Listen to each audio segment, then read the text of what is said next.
If I had to sum up the live-action One Piece series on Netflix with just one word, that word would be fun. I'm Troy from Marks on Anime and Marks on TV, and today we're taking a look at Netflix's latest dive into the world of live-action anime adaptations with One Piece.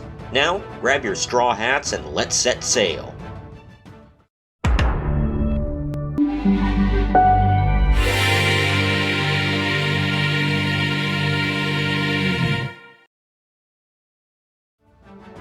First off, I'm coming at this as someone who has never seen the One Piece anime or ever even read the manga.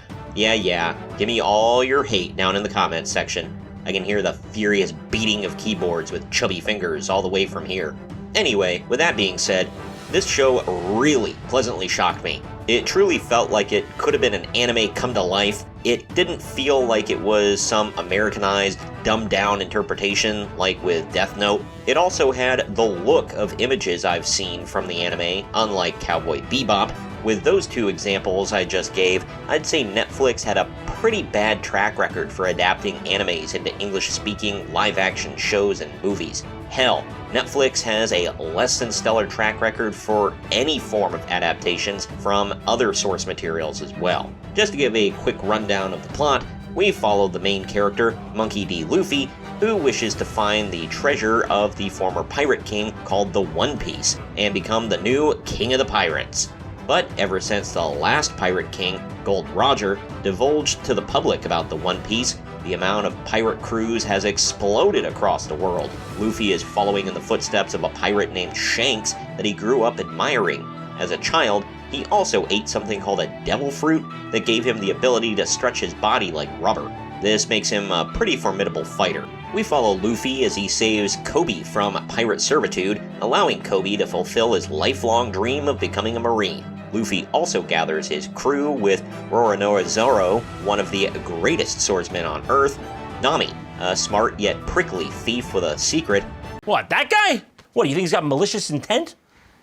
Are you reading bad signals? No, he's not that kind of guy. He's a good guy. Usopp, a big-talking, overzealous, caring, and loyal young man who wishes to be a great pirate warrior, and Sanji, a butt-kicking cook who loves the ladies. Together, this group of misfits is known as the Straw Hat Pirates. While all members of the crew have their own goals and aspirations, they have in common their goal to find the One Piece.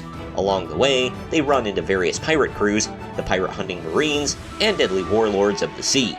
Every character and every crew are given their own unique looks, personalities, motivations, and levels of danger. This show is bright, colorful, and cartoony, very much in the vein of anime.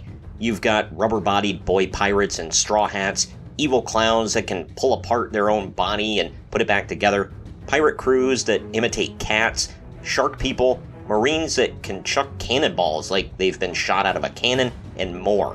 However, it's also gritty and dark. There's lots of death, loss, enslavement, and loss of family, friends, entire villages, and even limbs in some pretty gruesome ways.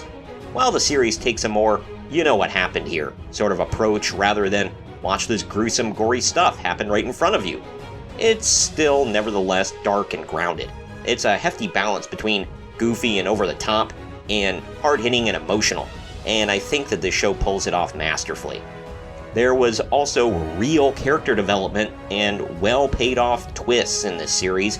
Not every single character that received screen time was fully fleshed out in this season. They've only got so much time after all. But the major characters were all introduced, given a motivation, that motivation was explained, and we could easily plot out coherencies between ending up from point A to point B. No character was flat, plain, boring, or didn't make sense.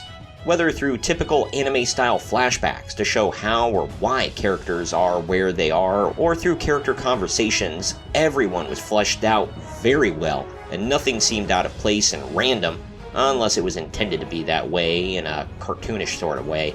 There have just been way too many movies and shows that I've seen lately where there is zero character arc, very little backstory explanation, and then by the end of the movie, bam! The character just changes as if flipping a switch. I never felt that this was an issue for anyone in One Piece. I also didn't see anyone as one-dimensional, stereotypical, or static in their personality. Getting to the more third-rail topic here, what maybe shocked me the most is that Netflix didn't do their usual insertion of political agendas into popular IPs so that they can push a political agenda. There was one scene that involved Zorro that dealt with the difference between men and women, and there was an issue of racism between humans and fish people, but it was all handled very well in my opinion. They didn't try to push modern-day American political messaging, and yes, I know that one of the main characters is played by a transgender actor, and no, I don't consider that as them pushing any messaging. Again, I'm someone who hasn't yet watched the anime, so I'm not sure if all of this was explained in the source material. But I felt that it was handled really well in this live-action show, and nobody from any political persuasion should have a problem with any of this.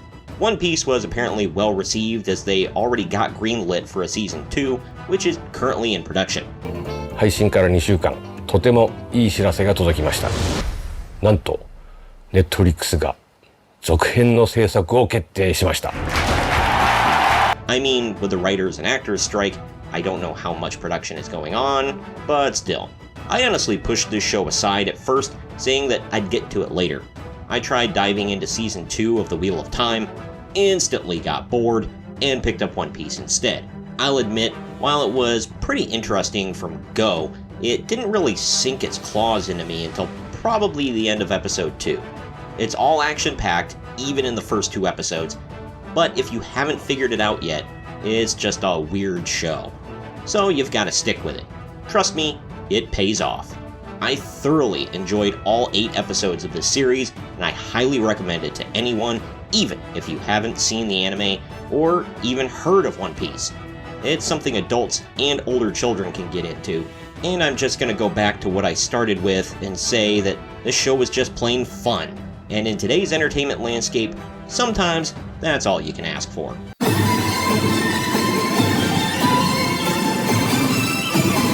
Comment down below with what you thought of One Piece. Did you like it, hate it, or were you somewhere in the middle? Have you even finished the season yet? Did you watch the anime, or did this show inspire you to watch the anime? Have you read the manga? Also, are you excited for a season 2? Let me know in the comment section. Also, please share this video around to everyone you know, and don't forget to like the video, subscribe to the channel, and click that little bell to be notified every time we post brand new content.